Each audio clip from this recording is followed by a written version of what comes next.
தமிழ் சொந்தங்களுக்கு வணக்கம். நாளைக்கு சிஎம் ஆக போகிற விஜய் அவர்கள் சிஎம் ஆயிடுவார்ல. எஸ், கூட்டணி கட்சிகளெல்லாம் பேச்சுவார்த்தை நடத்திட்டு இருக்காரு. ஏன்னா அவரால் ஒரு தனி பெரும்பான்மை 118 சீட்டுக்கு மேலே வாங்க முடியல. 108 சீட்டு தான் வாங்கியிருக்காரு.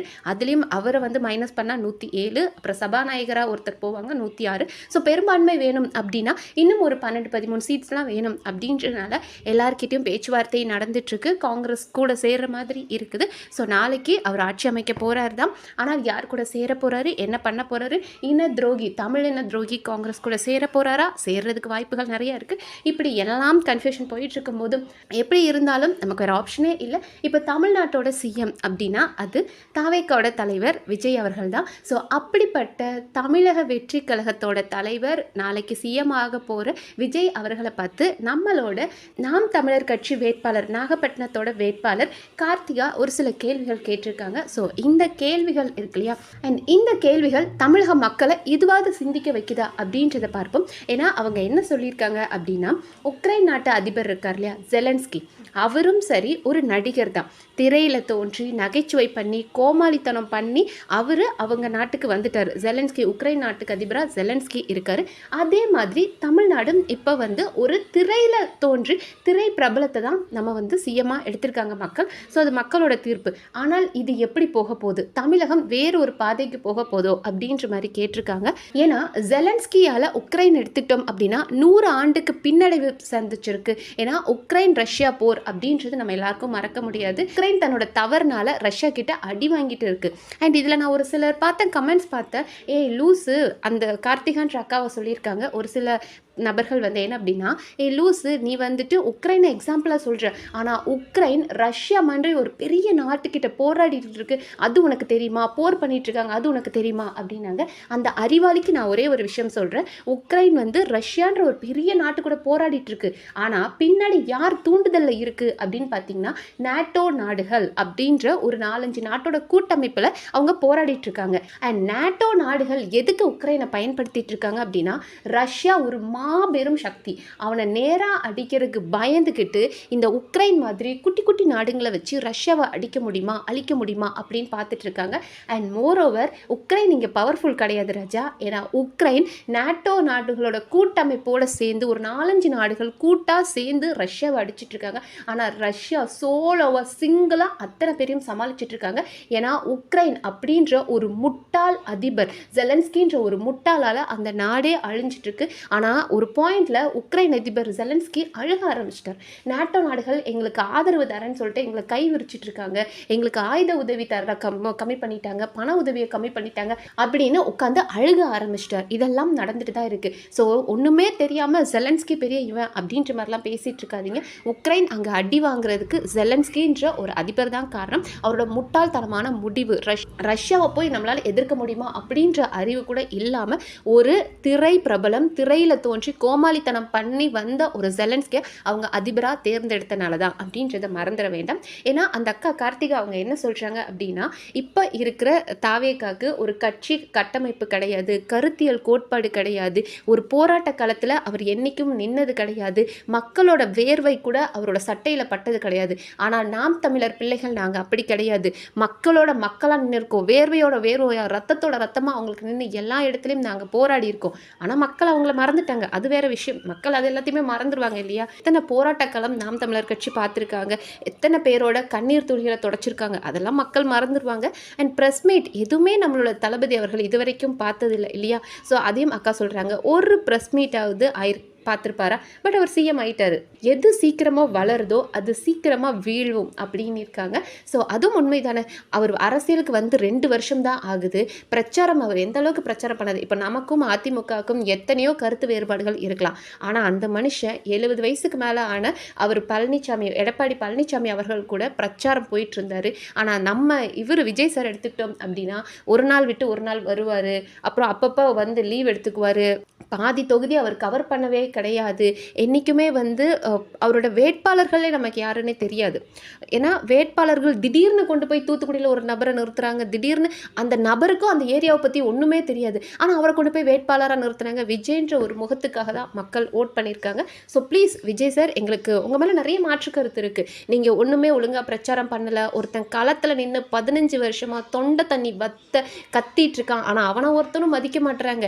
நீங்கள் திடீர்னு ஒருத்தர் வந்து திரையில் தோன்றி திரையில் ஹீரோவாக நடித்து சிரித்து நடனமாடின உங்களை கொண்டு வந்து நிறுத்துறது, பெரும்பான்மை மக்கள் உங்களை சப்போர்ட் பண்ணி நீங்கள் வந்தால் நல்லது பண்ணுவீங்க.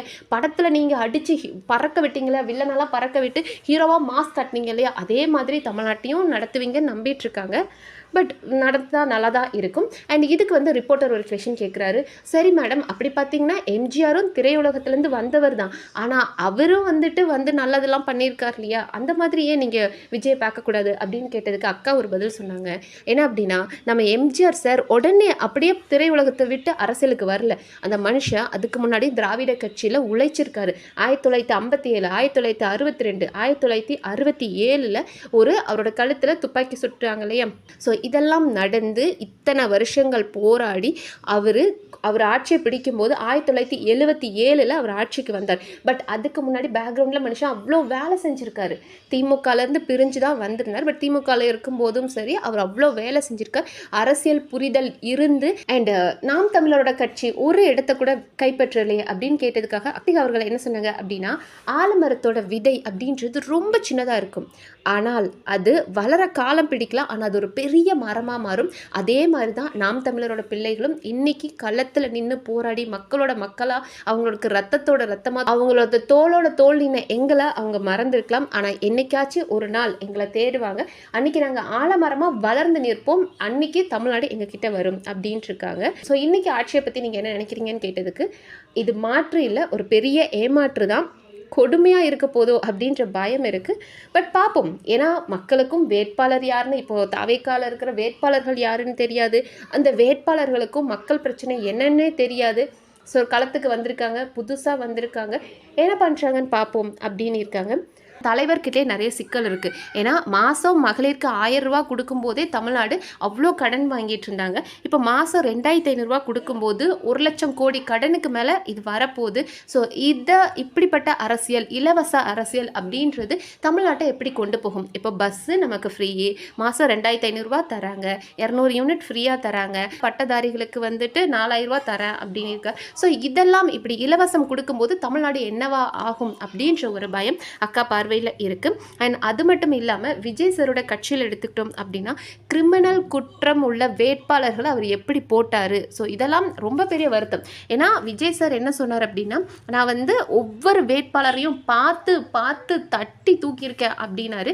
ஆனால் அவரோட கட்சியிலேயே நான் ஜாதி வெறியன், நான் ஜாதியை விரும்புகிறவன் கிடையாது, நான் ஜாதி வெறியன் அப்படின்னு சொன்னவர் அவரோட கட்சியில் இருக்காங்க. கிரிமினல் குற்றம், கஞ்சா வித்த கிரிமினல் குற்றம் உள்ள வேட்பாளர்கள் அவரோட கட்சியில் இருக்காங்க. ஸோ இதெல்லாம் இருக்கும்போது இவ்வளோ பிரச்சனைகள் வச்சுக்கிட்டு திரை கவர்ச்சியை வச்சு மனுஷன் உள்ளே வந்துட்டார். பார்ப்போம் என்னதான் பண்ணுறாங்க 5 வருஷத்தில் அப்படின்றத பார்ப்போம். அப்படின்ற மாதிரி கார்த்திக் அவர்கள் ரொம்ப தெளிவாக பேசினாங்க. ரொம்ப ஆச்சரியமாக இருந்தது. ஏன்னா அவங்க முகத்தில் நிறைய வருத்தம் இருக்குது. அதை தாண்டி மறுபடியும் சரி, இந்த மக்கள் முட்டாள்தனமாக வாக்களித்தாலும் மறுபடியும் நான் களத்தில் நிற்பேன்ற தைரியம் இருக்கு இல்லையா, அது நாம் தமிழர் கட்சிக்கு மட்டும்தான் வரும். 15 வருஷமாக தனியாக போராடிட்டு இருக்காங்க. இன்னைக்கு வரைக்கும் எந்த கட்சிக்கும் கூட, திராவிட கட்சி கூடயும் சமரசம் இல்லாமல் போராடுற தைரியம் நாம் தமிழர் கட்சிக்கு தான் வரும். ஈக்குவலாக பெண்கள் ஆண்கள் 50% பெண்கள் வேட்பாளர்கள், 50% ஆண்கள் வேட்பாளர்கள் அப்படின்ற கொடுக்குற தைரியம் நாம் தமிழர் கட்சிக்கு தான் வரும். இலவசத்தை பார்த்து இந்த மக்கள் ஓடும்போது, நான் இலவசம் கொடுக்க மாட்டேன், உன்னை கையேந்த விடாமல் உனக்கு ஒரு வேலை வாய்ப்பு தரேன் அப்படின்னு சொல்கிற தைரியம் நாம் தமிழர் கட்சிக்கு தான் வரும். இன்னைக்கு வருத்தமாக இருக்கலாம், நாம் ஒரு சீட் கூட நாம் தமிழர் கட்சி ஒரு இடத்துல கூட வின் பண்ணலை, ஓட்டு சதவீதத்துலேயே நம்ம ரொம்ப கம்மியாக இருக்கோம், யாருன்னே தெரியாமல் களத்துக்கே வராத வேட்பாளர்கள் எல்லாம் 10,000 வாக்கு வித்தியாசம், 20,000 வாக்கு வித்தியாசம் அப்படின் போது வலிக்குது. உண்மையாகவே வலிக்குது. ஆனால் இந்த வலி நமக்கு நிரந்தரம் கிடையாது. என்னைக்காச்சும் ஒரு நாள் இந்த மக்கள் புரிஞ்சுக்குவாங்க, தமிழ் இன எழுச்சிக்கு யார் நிற்பாங்க, இந்த தமிழ் மக்களை காப்பாற்றுறதுக்கு நாம் தமிழர் மட்டும்தான் இருக்குது, தமிழ் தேசியம்தான் இதுக்கு ஒரு தீர்வு அப்படின்றத அவங்க புரிஞ்சுக்குவாங்க. தமிழ் தேசியம் என்றைக்குமே அழியாது. நாம் இன்னைக்கு அழியலாம், நாம் தமிழர் கட்சியை பற்றி பேசுகிற மக்கள் இன்னைக்கு நாம் கத்தி கத்தி தொண்டை தண்ணி வத்த கத்துனாலும் இன்னொருத்த நாளைக்கு வரலாம். ஆனால் என்றைக்குமே தமிழ் தேசியமும் விவசாயமும் அழியவே மாட்டாங்க.